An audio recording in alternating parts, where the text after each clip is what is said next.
Good afternoon students. आज हम करेंगे एक्सरसाइज 5.7 का क्वेश्चन नंबर 2।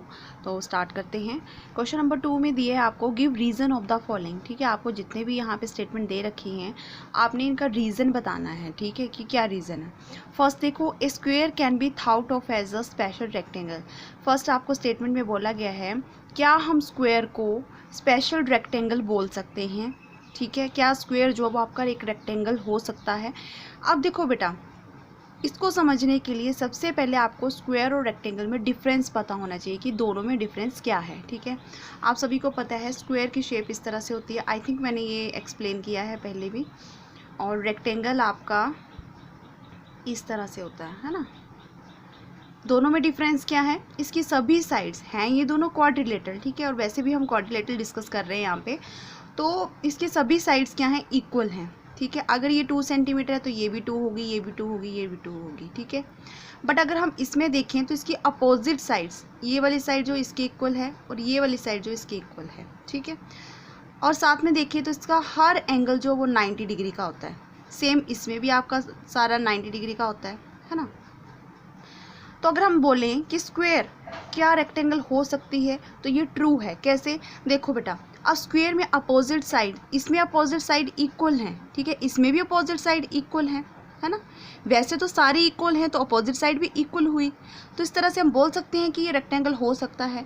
दूसरी चीज़ कि इसमें भी हर एंगल 90 डिग्री का है, इसमें भी 90 डिग्री का है। तो हम इसमें रीज़न क्या देंगे, because it's all angle are right angle. क्योंकि स्क्वायर के सारे ही एंगल जो वो क्या है, राइट एंगल हैं, मतलब 90 डिग्री के हैं। सेम रेक्टेंगल के भी 90 डिग्री के होते हैं। And opposite sides are equal, square में भी अपोजिट साइड इक्वल होती है और रेक्टेंगल में भी इक्वल होती है, इसलिए हम स्क्वायर को रेक्टेंगल बोल सकते हैं। समझ आ गया। अब बी पार्ट देखिए, a rectangle can be thought of as a special parallelogram. यहाँ पे बोला है क्या हम रेक्टेंगल को पैरेललोग्राम बोल सकते हैं कि स्पेशल पैरेललोग्राम है ये नहीं। अब दोनों में डिफरेंस देखो, रेक्टेंगल आपको समझ आ गया। ठीक है, अगर हम पैरेललोग्राम ड्रॉ करें तो इस तरह से होती है ये। ठीक है, अपोजिट साइड्स जो होती हैं वो पैरेलल होती हैं। पैरेलल मतलब जो कभी भी आपस में नहीं मिलती। ये वाली साइड इसके पैरेलल है, ये वाली इसके पैरेलल है। ठीक है, और दूसरी चीज़ इक्वल भी होती हैं। ठीक है, opposite sides are equal and parallel. किस केस में, पैरेललोग्राम में। अब अगर हम रेक्टेंगल की बात करें तो रेक्टेंगल में भी अपोजिट साइड इक्वल होती हैं और पैरेलल देखा जाए तो पैरेलल भी होती है। ये इसके पैरेलल है, ये इसके पैरेलल है ना। तो हम बोल सकते हैं कि रेक्टेंगल जो हम पैरेललोग्राम, रेक्टेंगल को हम स्पेशल पैरेललोग्राम बोल सकते हैं। क्यों, क्योंकि it's opposite sides are equal. Rectangle में भी अपोजिट साइड इक्वल होती हैं, इसमें भी इक्वल होती हैं।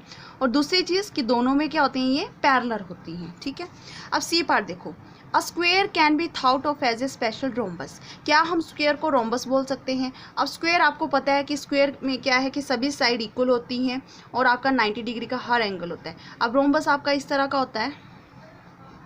ठीक है, अब इसमें 4 साइड होती हैं पर इसके जो डायगोनल होते हैं ना बेटा वो परपेंडिकुलर होते हैं। ठीक है, सभी साइड इक्वल होती है रोम्बस में भी, बट डायगोनल जो है वो एक दूसरे के ऊपर क्या होते हैं, परपेंडिकुलर होते हैं, 90 डिग्री का एंगल बनाते हैं।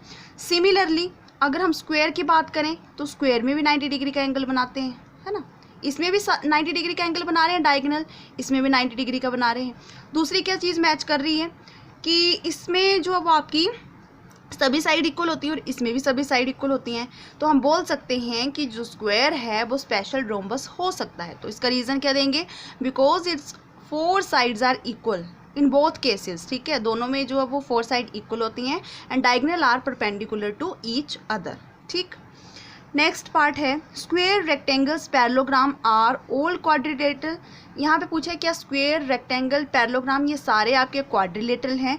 तो ऑब्वियस सी बात है कि ये क्वाड्रिलेटरल ही हैं। मैंने बताया था आपको, क्योंकि क्वाड्रिलेटरल की को कैसे बोल सकते हैं, ऐसी कोई भी शेप जिसमें कितनी साइड्स होंगी आपकी, 4 साइडेड होगी वो और क्लोज्ड फिगर होगी, उसे हम क्या बोलते हैं, क्वाड्रिलेटरल। तो स्क्वायर में भी 4 साइड होती हैं, रेक्टेंगल में भी, पैरेललोग्राम में भी। तो रीज़न क्या देंगे, because all of them have 4 sides. ठीक है, नेक्स्ट देखो, square is also a parallelogram. क्या स्क्वायर आपका पैरेललोग्राम हो सकता है। तो दोनों में आपको पता है डिफरेंस, स्क्वायर में सभी साइड इक्वल होती हैं, 90 डिग्री का एंगल होता है। पैरेललोग्राम में अपोजिट साइड्स क्या होती हैं, पैरेलल होती हैं और आपकी इक्वल होती हैं। ठीक है, तो रीज़न क्या देंगे, because it's opposite sides are equal and parallel. ठीक है, तो हम बोल सकते हैं कि स्क्वायर जो वो आपका पैरेललोग्राम है। ठीक है, हो सकता है। आगे देखो, a figure is said to be regular if its sides are equal in length and angle are equal in measure, can you identify the regular quadrilateral. अब बेटा यहाँ पे रेगुलर क्वाड्रिलेटरल की बात की। रेगुलर का मतलब होता है कि ऐसी कोई भी क्वाड्रिलेटरल जिसमें सभी साइड्स इक्वल होंगी और एंगल जो वो आपके इक्वल होंगे। तो स्क्वायर इसका बेस्ट एग्जाम्पल है, क्योंकि स्क्वायर के सभी साइड क्या है, इक्वल है, और ईच एंगल आपका क्या होता है, 90 डिग्री का होता है ना।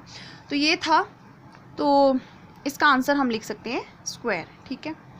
और ये आपकी एक्सरसाइज थी 5.7। कल हम नेक्स्ट करेंगे। आज के लिए इतना ही। Thank you.